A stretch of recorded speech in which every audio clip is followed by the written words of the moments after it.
আবৃত্তি করছি কবি আসাদ চৌধুরী রচিত কবিতা ফাগুন এলে।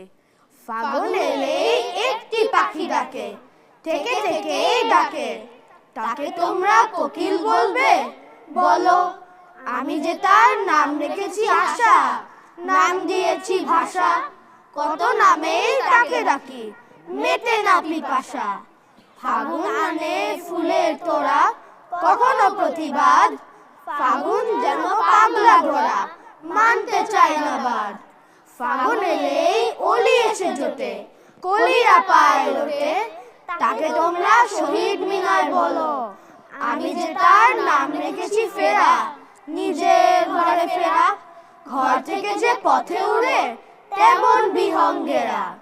ফাগুন যেন পাগলা আসি, দেখি নিজের মুখ, ফাগুন শেখায় শুধরে লাও হে জীবনের ভুল চুক। ফাগুন একটি পাখি শাখে, থেকে থেকে ডাকে, কোকিল বলবে তাকে? বলো, ফাগুন এলেই অলি এসে জোটে, কলিরা পায় লোটে, বলবে তাকে শহীদ মিনার? বলো।